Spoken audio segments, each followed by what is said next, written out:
Okay, so I am rigging up the jacks for the bash door prizes. I got 4 Hilift Extremes. I'm just going to kind of run over it, open the box here, show you what it comes with, and then show you what I do to turn it from a regular jack we get from Hilift to something I use for jacking my sheds. So, anyhow, this is the box it comes in. Nothing that extraordinary, except UPS seems to think it's heavy and takes 2 people to lift. That I don't get.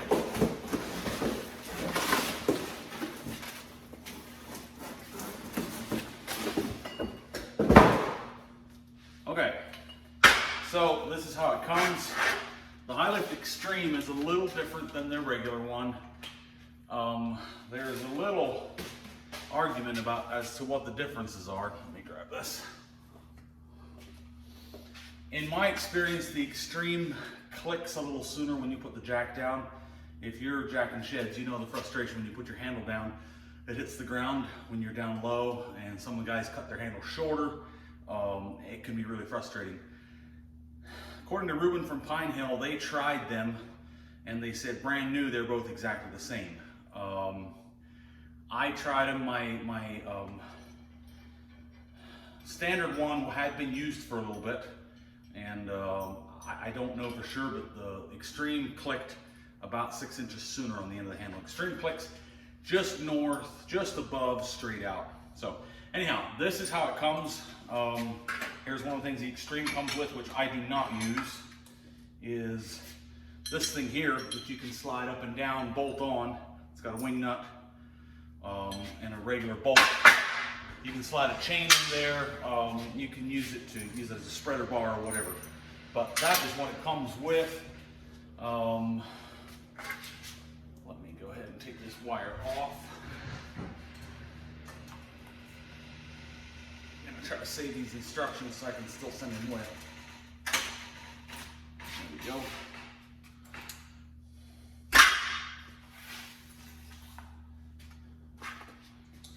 All right, so the first thing we're going to do, and this is one of the big problems with the jacks, this shear pin right here, it's a 5/16 inch shear pin.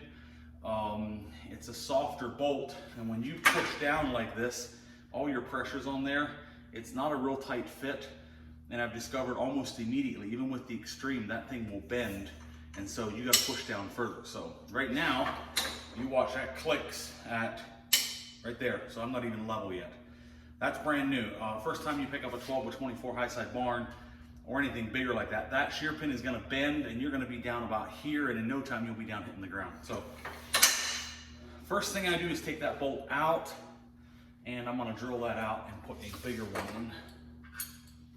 Give me a sec here.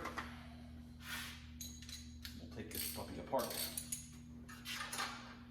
So I put a 3/8 inch grade 8 bolt in there. And so far, I haven't had any issues with them bending anymore. It really does a good job. There we go. Hopefully that thing doesn't fall over. And let's go drill that out and put the bigger bolt in. Okay, so we took that 5/16 inch shear bolt out, and we're going to drill this out. I got a 3/8 inch bit in here. We're going to go ahead and move this up a little bit. Give myself a little room.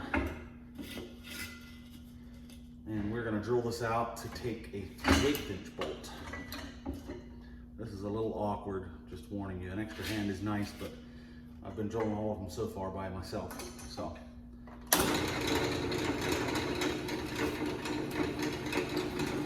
Gotta make sure they're square, that's the hardest part.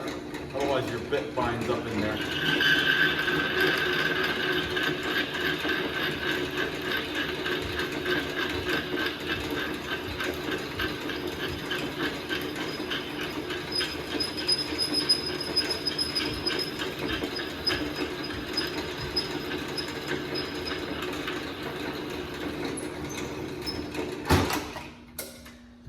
Okay, we got that part.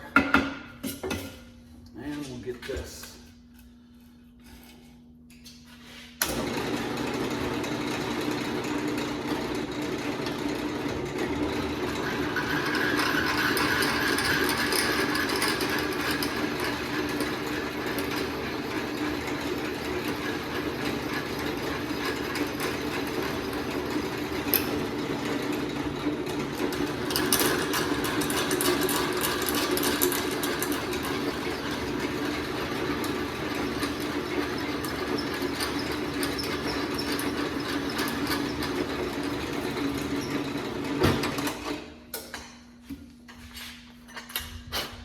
Okay, so that is cleaned out.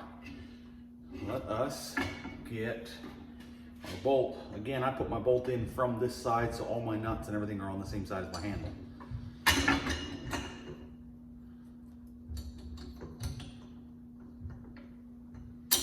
There we go.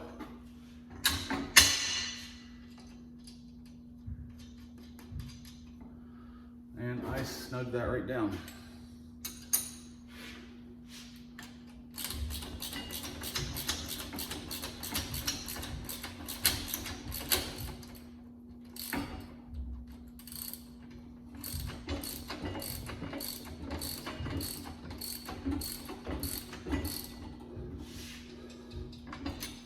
Okay, there you go. So 3/8 inch grade 8 in there. That does not bend very easy. So next thing, we take the foot plate off and do our flat plate. Okay, so finished doing the shear pin. We're going to replace the plate here. I use 4-inch wide strap iron. It's a 1/2 inch thick, 7 inches long. I didn't think to show when I was cutting those, but just clip the corners kind of to get it round. And we're going to replace this foot plate. This here just comes with a pin. Take the pin out, this plate comes off. Then I'm going to sand this up here so that I can weld on that and get that bottom cleaned up.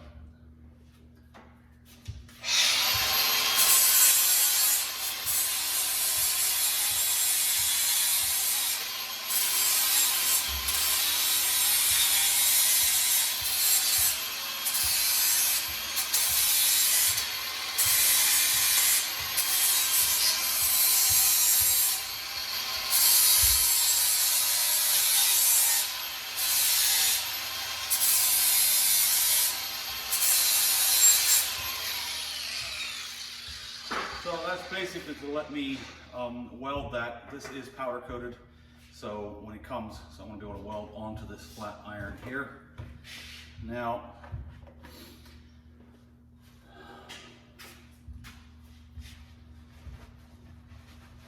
basically,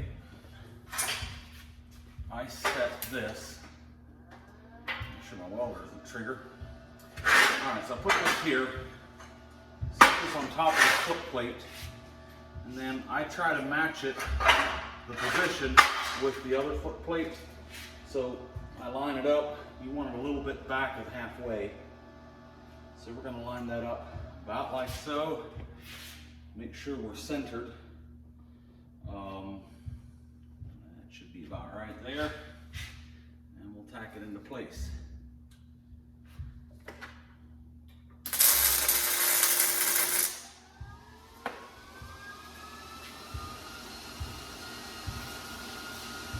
Make sure that's still straight.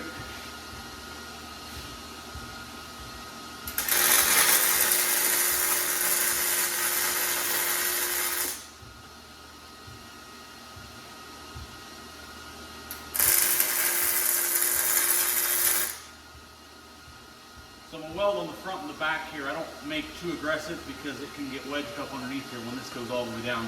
So I do most of my welding inside there.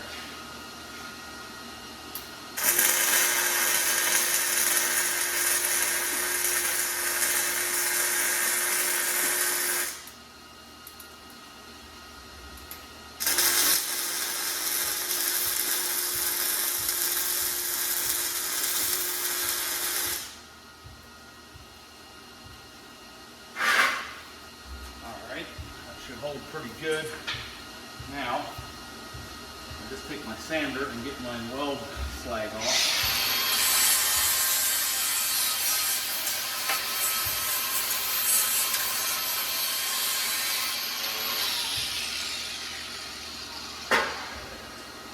And then last thing I do, I'm just going to round these corners a little bit so it doesn't get any sharp corners.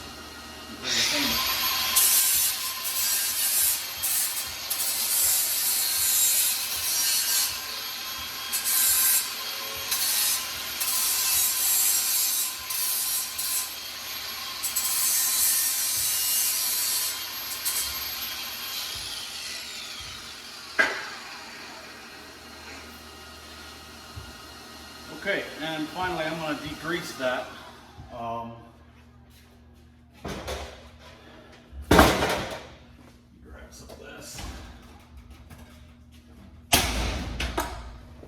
Gotta take some brake parts cleaner. Let me get a rag here. And just get the oil and the metal off of that. It's a little warm, so it evaporates pretty quick.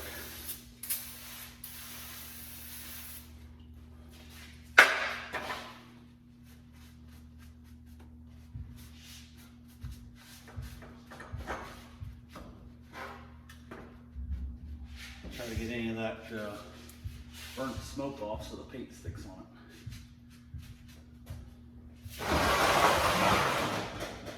All right, and then I'm just going to prime that. I've got a self-etching primer and then a multicolored paint we're going to do with that, but that's too boring to watch. Okay, the last part here, we're going to put the wheel set on top.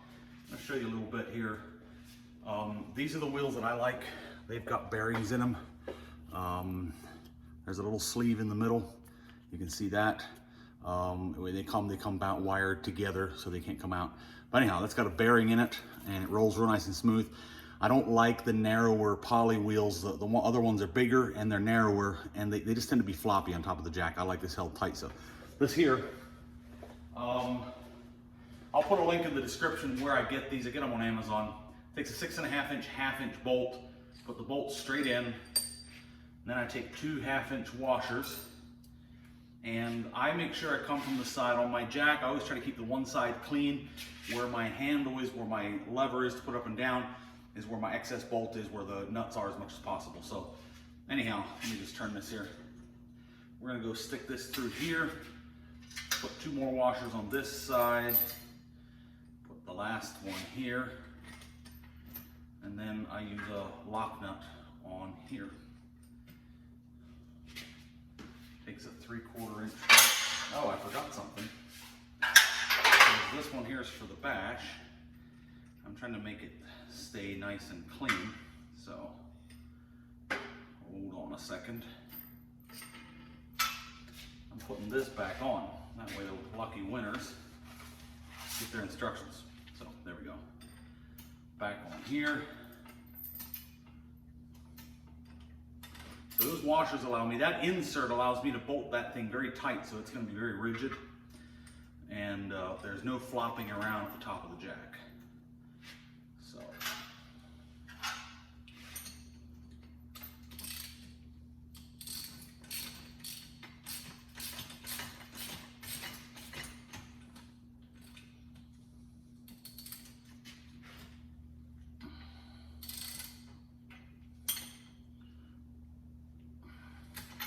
Okay, so that's tight.